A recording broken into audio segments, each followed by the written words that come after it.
Bonjour, je suis Gabrielle à la Collade, Santé mentale. On a décidé, depuis quelques temps, de vous mettre des petits outils pratiques, puisqu'on ne peut pas vous recevoir dans nos locaux, on vient à vous. N'oubliez pas que vous pouvez toujours nous appeler en cas de besoin, si vous avez besoin de parler, si vous avez un proche qui a de la difficulté, si vous ressentez des difficultés.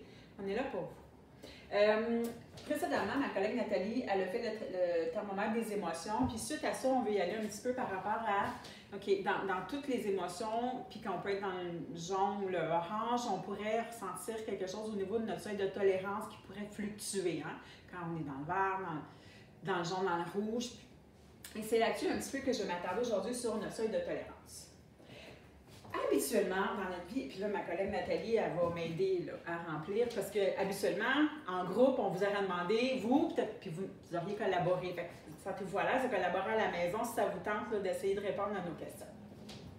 Habituellement, qu'est-ce qui remplit notre vie? Qu'est-ce qu'il y a dans notre vie en général? Le travail. Le travail. La famille. La famille. Même ça peut être plus large, là, le conjoint, le partenaire de vie. Le couple, possiblement. Les enfants, les parents. Enfants, parents, oui. On a, le couple, je vais dire l'amour, parce que même si on n'est pas célibataire, même si on n'est pas en couple et qu'on est célibataire, l'amour prend de la place quand même dans notre vie. Fait que je vais y aller avec la dimension amoureuse. Il y a les amis, la vie amicale, nos loisirs. Dans nos loisirs, on a toutes sortes de choses, le sport, l'art, la musique. Peu importe, la lecture, peu importe. Qu'est-ce qui nous préoccupe aussi habituellement dans la vie en général? L'argent. L'argent. La nourriture, le trafic. Bon, le quotidien, je vais l'appeler comme ça, le quotidien. Les études, pour certains, ont du travail, mais il y en a pour qui c'est les études. Qu'est-ce qui nous tracasse aussi? Notre santé. La santé des autres. La santé des autres, avec la nôtre, celle des autres. Tout ça prend de la place. Dépendamment aussi de ce qu'on... Je vais juste le mettre dans une grande famille en disant choix de vie, là, habitudes. Nos habitudes de vie, je vais le mettre comme ça. Ça peut être... des mécanismes d'adaptation qu'on utilise ou juste des petites choses qu'on prend pour acquis, on s'en est rendu compte maintenant qu'on est dans une période de confinement, toutes les petites choses qu'on prenait pour acquis qui faisaient partie de notre quotidien, que ce soit d'aller aller manger à tel restaurant ou fait que les sorties, là. Dans les loisirs, on avait aimé ça, mais dans les choix des habitudes de vie, j'ai remarqué, mettons, les sorties, aller prendre un café avec quelqu'un, tout type d'habitudes ou de choix de vie qu'on a l'habitude de faire. Alors, toutes ces choses-là, habituellement, elles font partie de notre vie et elles font partie, ça c'est vous, moi, Nathalie, c'est une personne, ça ici. Alors, toutes ces choses-là qui font partie, qui sont autour de moi, ils occupent mon esprit. Ils font partie aussi de mes préoccupations mentales. Fait que mes sources pas de divertissement, mais mes sources de préoccupation, mes sources de réflexion, j'aurais dû dire, elles sont éparpillées en temps normal. Je réfléchis un peu à ça, je réfléchis un peu à ça, beaucoup à ça, un peu à ça. Des fois, j'aurais pu rajouter les projets de construction, les projets de développement, les projets d'entreprise, les projets de grossesse, les projets de retraite, il y en a plein. Alors, je suis préoccupée par beaucoup de choses en temps normal. Ce qui fait en sorte que dans mes émotions, c'est tout varié, puis que probablement que, si je vais reprendre encore l'exemple de Nathalie, elle disait, tu sais, on s'en rend pas compte parce qu'on s'adapte. Tu sais, quand elle disait dans le verre, des fois, je peux me sentir bien, elle parlait en bonne partie de nos capacités d'adaptation. On s'adapte à un mode de vie, on s'adapte à une vie en quelconque, on s'adapte à une situation. Et là, on vient basculer un petit peu dans une zone plus confortable. Mais ça ne veut pas dire qu'on ne vit pas de l'anxiété ou du stress par rapport à ça, ou toutes les émotions qu'on a nommées précédemment. Ça fait en sorte que, dépendamment les événements qui vont arriver dans nos vies, on va réagir à ça, dépendamment à quel point on est affecté. Fait que quand nos sources sont diversifiées, c'est plus long avant qu'on soit rapidement affecté par un élément externe parce qu'on a beaucoup d'échappatoire ou d'exutoire, qu'il soit physique ou cognitif, parce qu'on a plein de choses qui nous occupent. Quand on est en situation de confinement, comme en ce moment avec la COVID, bien, il y a des choses qui ne sont plus là. Ça a été modifié. On est encore inquiet pour ça, on est encore inquiet pour ça. Notre quotidien a été modifié, nos loisirs se sont beaucoup diminués, nos projets sont probablement sur pause pour plusieurs. J'ai beaucoup moins accès à mes amis, en tout cas moins facilement, moins souvent. Fait que, il y a une diminution ici. Ça, c'est affecté. Que je sois en couple ou célibataire, c'est affecté. On est toujours ensemble, ou on ne peut pas se voir, ou je ne peux pas rencontrer, ou c'est affecté. Ça peut générer des frustrations, mais c'est affecté. Fait que là, ça commence à prendre beaucoup de place. Ici aussi, ça peut prendre beaucoup ou moins de place, mais on a moins accès à eux très souvent. Le travail, il est réduit pour la plupart. Certains, il n'y en a plus du tout. Pour d'autres, il y en a une surcharge. Mais pour la plupart, il est réduit. Même chose avec les études. Il y a un rythme qui est différent. Alors, il y a quelque chose qui fait en sorte que... je vais le mettre dans une autre couleur. Ça va faire plus de sens. Il y a un nouveau facteur qui est rentré dans nos vies, qui n'était pas là précédemment dans la liste qu'on vient de faire, qui s'appelle la COVID. Ça, c'est nouveau dans nos vies. Puis ça prend beaucoup de place. Autre chose qui prend beaucoup de place, confinement. Ça commence à prendre même plus de place que tout le reste. Parce qu'avec ça vient la peur.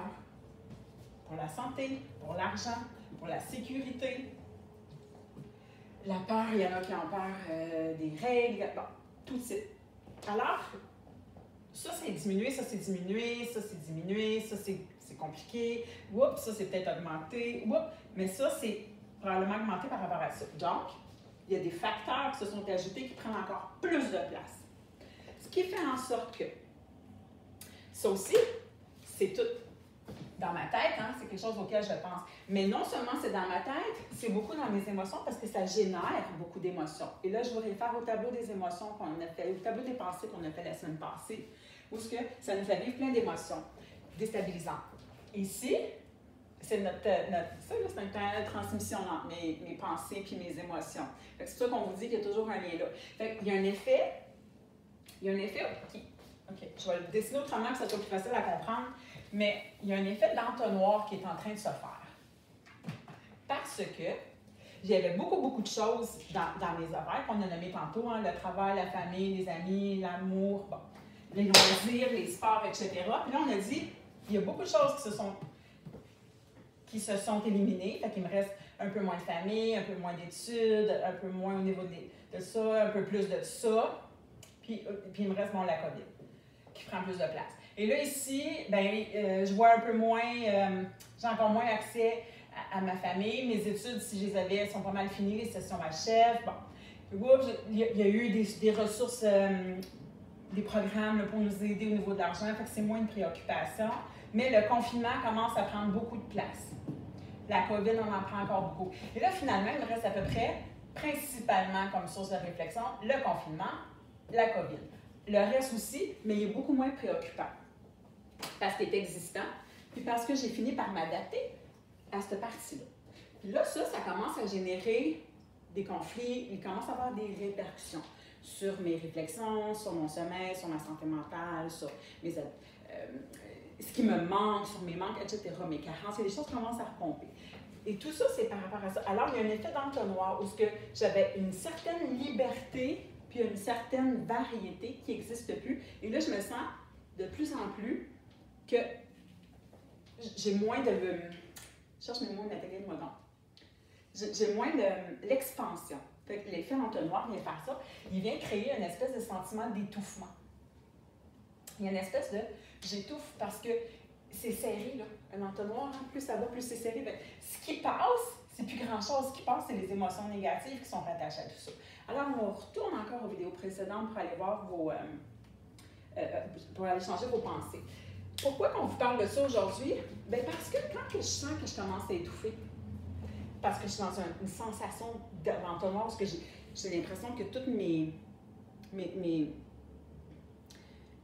trucs qui me permettaient d'avoir un exutoire quelconque, ils viennent de se refermer puis de se resserrer sur moi parce que j'en ai de moins en moins.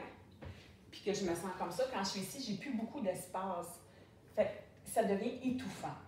Donc, mes émotions commencent à prendre beaucoup de place et je commence à avoir de la misère à les rationaliser. Ça fait en sorte que mon seuil de tolérance qui fait partie, il diminue. Il diminue parce qu'il perd son exutoire. De là, le thermomètre des émotions qu'on vous dit, qu'est-ce que tu peux faire qui te fait du bien? C'est important. Parce que mon seuil de tolérance, il baisse à cause que je suis préoccupée par des choses qui ne me font pas du bien.